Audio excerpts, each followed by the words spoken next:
In rural India, a government job scheme is a lifeline, the difference between eating 2 meals a day or just one. When the government replaced its biggest rural jobs program, MGNREGA, with the new VBG-RAM-G law in December 2025, people noticed. Protests erupted across states like Bihar and Uttar Pradesh, not with hashtags, but with real people demanding answers. For Mandeshri Devi, a 60-year-old from Muzaffarpur, this isn't policy, it's survival.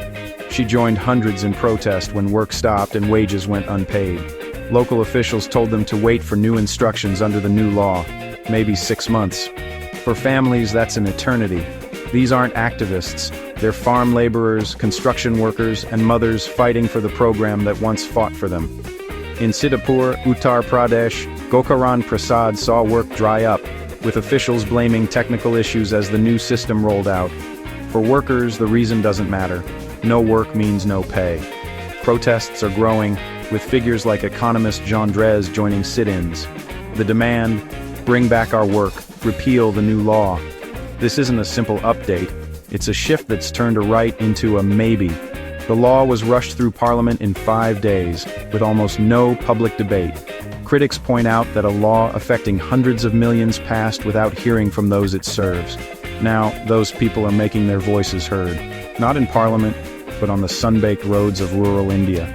The stakes couldn't be higher. To understand the outrage, let's rewind. MGNREGA, passed in 2005, was revolutionary. It wasn't charity, it was law. Every rural household had the legal right to 100 days of unskilled work each year. Demand work, get it in 15 days, or receive an unemployment allowance. It was a game changer for social justice, especially in a country with deep caste and gender divides.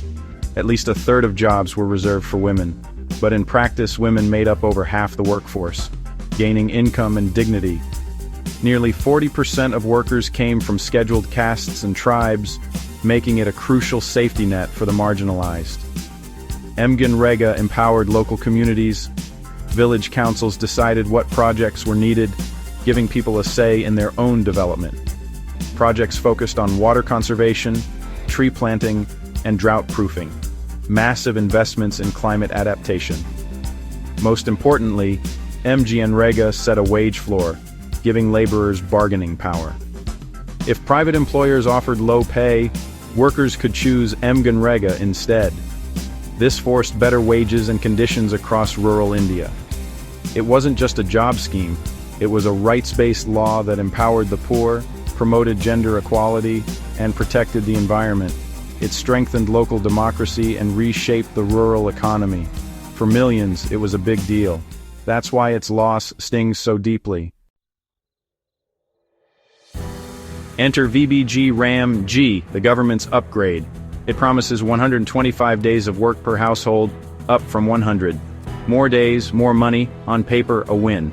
But dig deeper, and it's clear, this isn't just a software update, it's a new operating system. The first big change, who gets work? MGNREGA was universal. Every rural district, every household. VBG-RAM-G, only in areas notified by the central government. New Delhi now picks and chooses. The legal guarantee is gone. Planning shifts too. MGNREGA let village councils decide projects. Now all plans must align with national frameworks like Viksit Bharat and PM Gati Shakti. Local priorities are sidelined for a top-down agenda.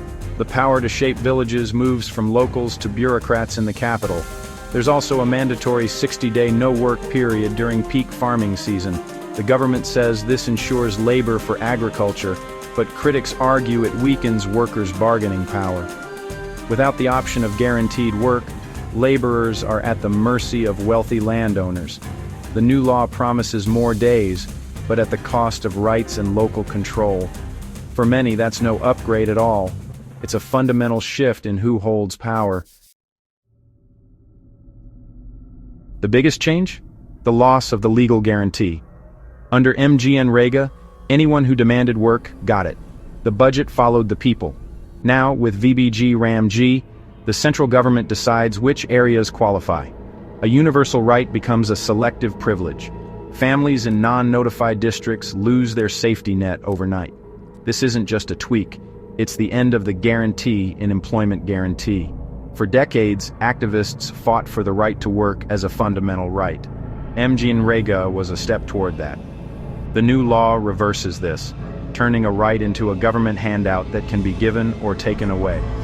In a crisis, like COVID-19, MGNREGA's universality was a lifeline. Under the new law, help depends on government notification, causing dangerous delays. The automatic, demand-driven nature of MGNREGA is gone. That was its greatest strength, and it's been dismantled. The consequences for rural families could be dire. Let's talk money. Under MGNREGA, the central government paid all wages and most material costs. States implemented the program, but the financial burden was national. This let even poor states run the scheme without going broke. VBG-RAMG flips the script.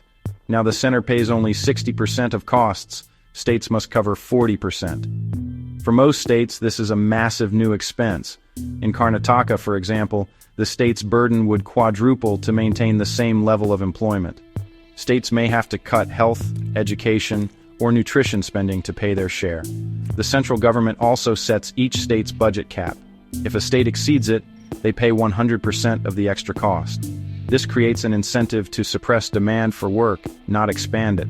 Instead of encouraging employment, the new structure discourages it. The result? A shrinking safety net, not a growing one. For rural workers, that's a dangerous shift. MGNREGA was praised for decentralization. Villages planned their own projects, decided by the Gram Sabha. Local people chose what mattered: ponds, roads, water conservation. VBG-RAMG centralizes planning. Now all projects must fit national master plans. The unique needs of each village are ignored in favor of top-down priorities. The Gram Sabha's voice is silenced. Villages become mere implementers. This isn't just procedural, it's a philosophical retreat from local democracy. The result? Local resilience projects may be sidelined for big infrastructure, leaving communities less empowered. The government calls VBG-RAMG a comprehensive reset, claiming it fixes MGNREGA's flaws: corruption, wage delays, and inefficiency. They argue centralization and technology will plug leaks and ensure money reaches workers. The promise of 125 workdays is their headline improvement. By linking the scheme to national priorities, they say the work will be more strategic and boost economic growth. Critics counter that MGNREGA's problems were about underfunding, not design. The law was starved of resources, never given the 1.6% of GDP experts said it needed. The real issue wasn't the car's design, but that it never had enough fuel. MGNREGA wasn't just a jobs program, it was a crisis responder. During the 2008 financial crisis and the COVID-19 pandemic, it provided a vital buffer for millions. When migrant workers returned home jobless, MGNREGA's universal guarantee meant anyone could get work. In 2020, over 3.5 million new workers sought employment in just weeks, double the previous year. It was a true safety net, expanding automatically in times of need. Beyond crisis, it delivered equity. Over half its workers were women, nearly 40% from marginalized groups. Projects built water structures, planted trees, and improved land, making communities more resilient to climate change. It paid people to heal their land and their lives. India stands at a crossroads. Replacing MGNREGA with VBG-RAMG isn't a tweak, it's an ideological shift. One side, a rights-based, decentralized safety net. The other, a centralized, discretionary scheme. The core question: is Social Security a right or a benefit the government can grant or withhold? For millions, the shift from a guarantee to a maybe is terrifying. Protests in Bihar and Uttar Pradesh are just the start of a larger conflict over rural welfare. Critics see an attempt to weaken a program that gave real power to the poor. The fate of hundreds of millions hangs in the balance, and their message is clear: a guarantee is not a suggestion,